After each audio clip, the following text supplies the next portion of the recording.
Chào các em, welcome to our review session for Unit 9, World Englishes. Cô rất vui được đồng hành cùng các em hôm nay. We're going to take things nice and slow, clear up any confusion, and get you feeling totally confident with this lesson. Sẵn sàng chưa nào? Let's dive right in. Here's our game plan for today. We've got three main parts. First, vocabulary, focusing on World Englishes. Second, grammar, where we'll look at defining relative clauses.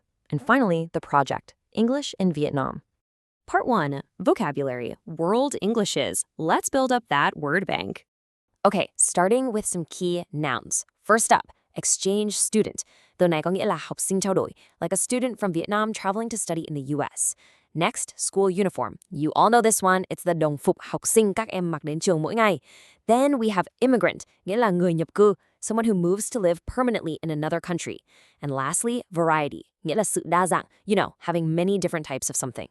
Moving on to types of languages, we have first language, which we also call mother tongue. Cả hai từ này đều có nghĩa là tiếng mẹ đẻ, the very first language you learn from birth. Then there's a second language. Đây là ngôn ngữ thứ hai, the one you learn after your mother tongue, just like you guys are learning English right now. And finally, official language. Đây là ngôn ngữ chính thức, the language used by a government for administration and law. Now, let's look at how words travel and how we use them. A borrowed word, là từ mượn, literally a word taken straight from another language. Next is bilingual. Đây là người song ngữ, someone who can speak two languages perfectly. So cool, right? And fluent có nghĩa là trôi chảy. That's our ultimate goal, isn't it? To speak English fluent, trôi chảy và tự nhiên nhất. Let's get into some action verbs. Consist of means to be made up of, hay tiếng Việt là bao gồm. Go over nghĩa là kiểm tra lại hoặc ôn tập lại bài vở. You'll hear teachers say this a lot. Then we have look up. Kỹ năng này rất quan trọng. It means tra cứu, like when you look up a new word in the dictionary. And translate nghĩa là dịch, changing words from one language to another. How about expressing yourself? Be good at is what you use when you excel at something. Giỏi về một lĩnh vực nào đó. Like, she is really good at English. And be proud of nghĩa là tự hào về điều gì đó. Honestly, cô hy vọng tất cả các em đều be proud of sự tiến bộ của mình. You're doing great. This is my favorite part, the differences between British and American English. It's kind of like a fun puzzle. Ở Anh, người ta gọi căn hộ là flat, nhưng ở Mỹ lại là apartment. Người Anh chơi football, while Americans call it soccer.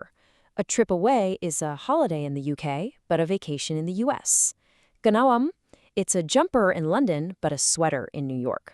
Và món ăn yêu thích của chúng ta, khoai tây chiên. The British say chips, còn người Mỹ gọi là French fries.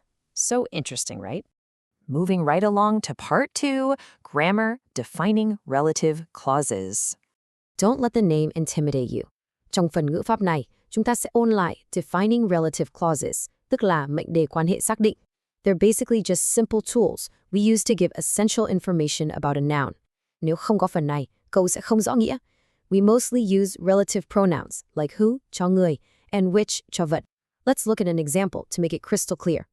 Check out this sentence. The teachers who are talking over there are Mr. Sun and Miss Len. Các em chú ý đại từ who nhé. We use who right here because it replaces a person, or in this case, the teachers.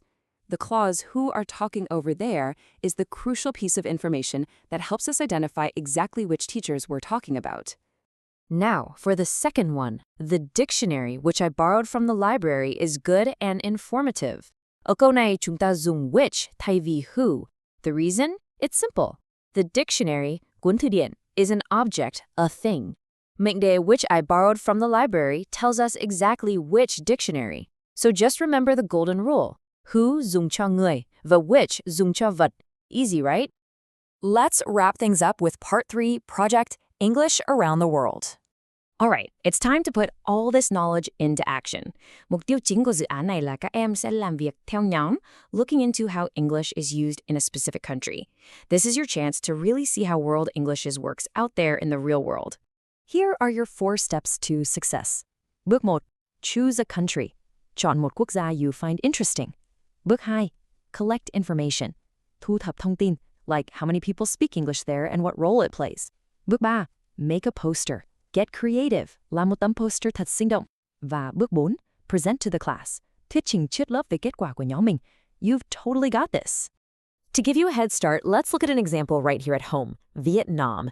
Khi thu thập thông tin, you'll see that in Vietnam, English is considered a foreign language, ngoại ngữ, rather than an official one. But it has a rapidly growing number of speakers. Số lượng người sử dụng đang tăng rất nhanh.